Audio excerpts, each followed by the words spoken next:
sangat tergantung daripada visinya sendiri dan mission statement-nya. Apa yang menjadi kepercayaan dari organisasi dan sampai di mana saat ini? Nah, kalau kita kan punya visi 2039 menjadi universitas yang unggul sebagai barometer akademik di tingkat global. Jadi penerjemahannya seperti ini, kalaulah memang bicara sebagai contoh penyakit malaria atau demam berdarah, maka harusnya pakarnya itu ada di USU dan dunia merujuk kepada pakar di USU.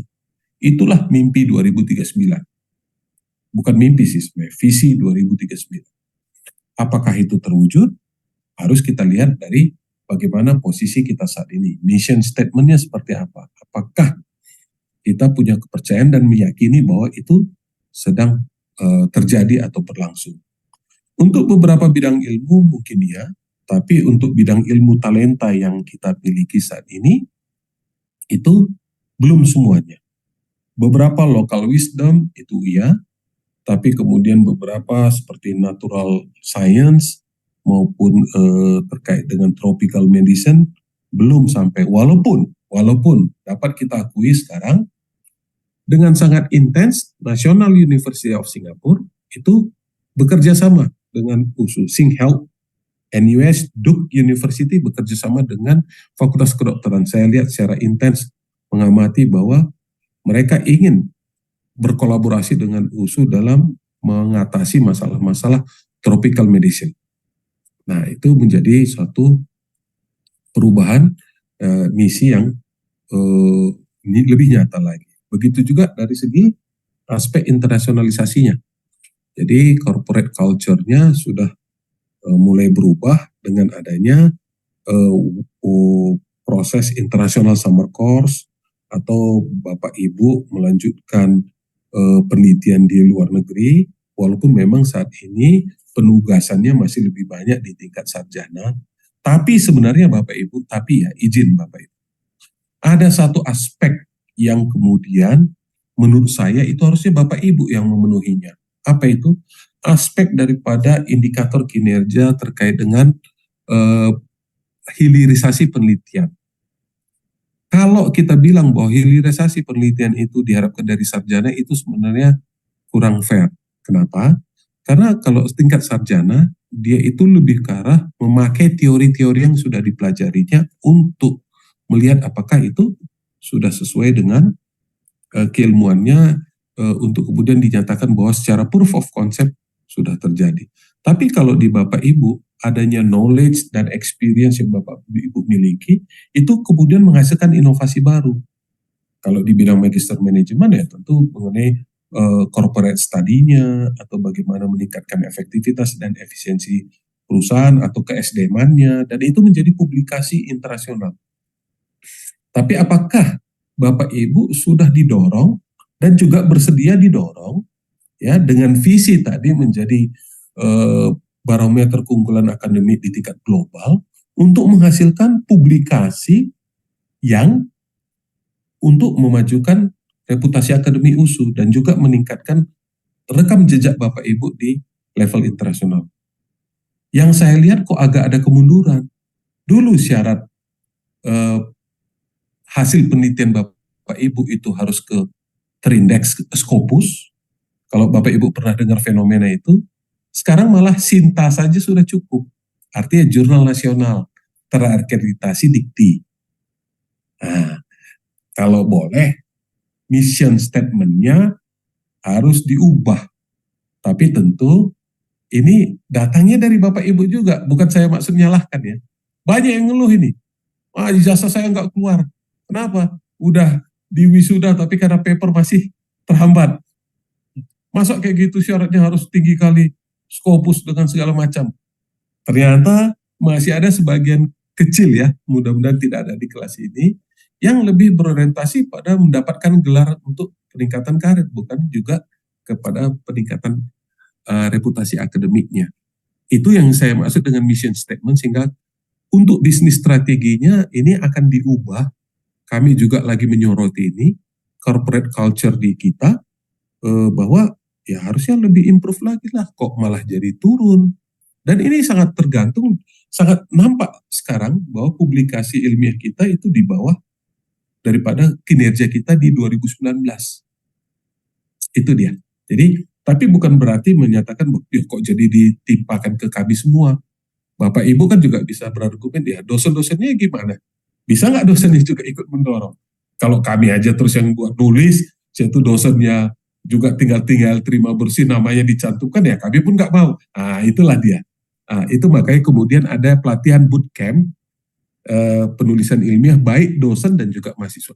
Kira-kira Bapak Ibu ada terima nggak pelatihan bootcamp yang dari LIPI HKI? Pernah nggak ikut akses itu? Atau dari SPS? Belum, belum ya. Oke.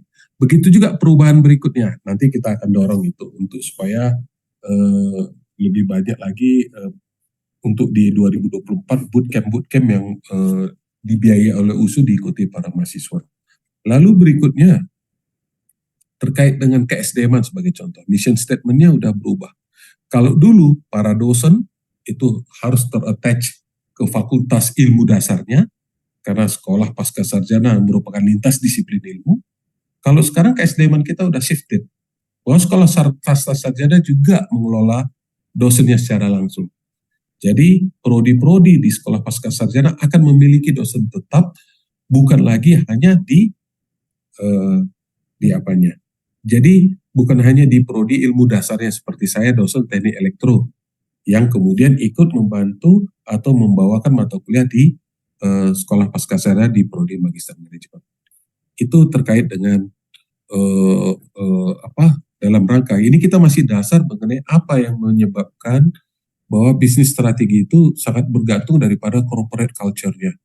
Yang saya tentu karena bidang saya adalah di akademisi Universitas Sumatera Utara dan Bapak Ibu merupakan Sivitas Akademika Universitas Sumatera Utara, saya tidak malu untuk men-sharing experience. Nanti kita bisa bahas juga bagaimana yang Bapak Ibu rasakan atau refleksikan di instansi masing-masing.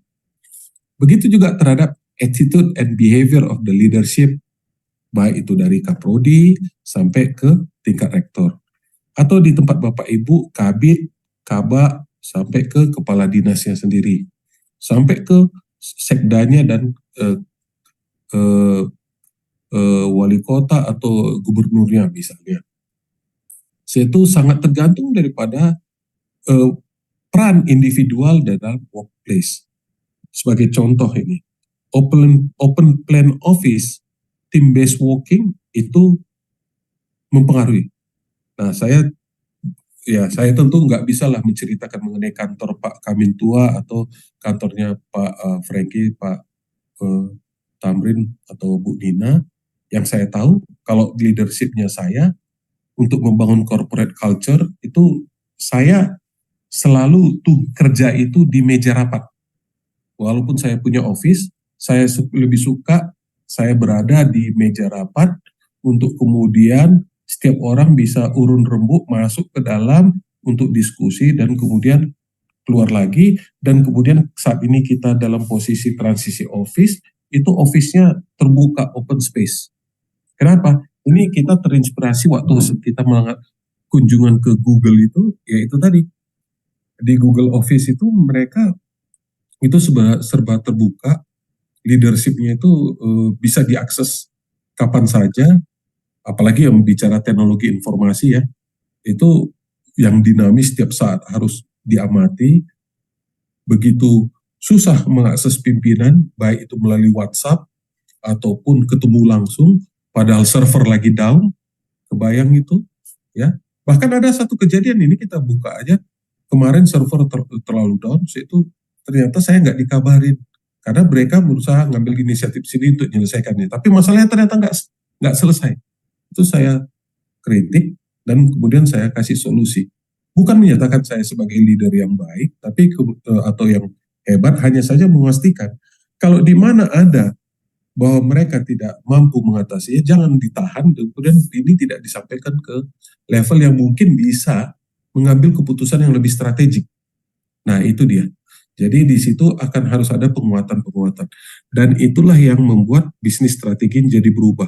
Jadi akibat dari kondisi yang kemarin, kami meninjau ulang evaluasi sehingga kemudian keputusan yang kami buat untuk saat ini bahwa semua para level staff sampai kepada manajerial tingkat tengah itu wajib mengikuti pelatihan terhadap kendala teknikal dalam pengelolaan server.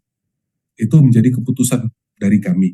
Kenapa? Karena tidak mungkin karena hanya beberapa programmer yang punya keahlian itu kemudian tidak ada sparring partnernya.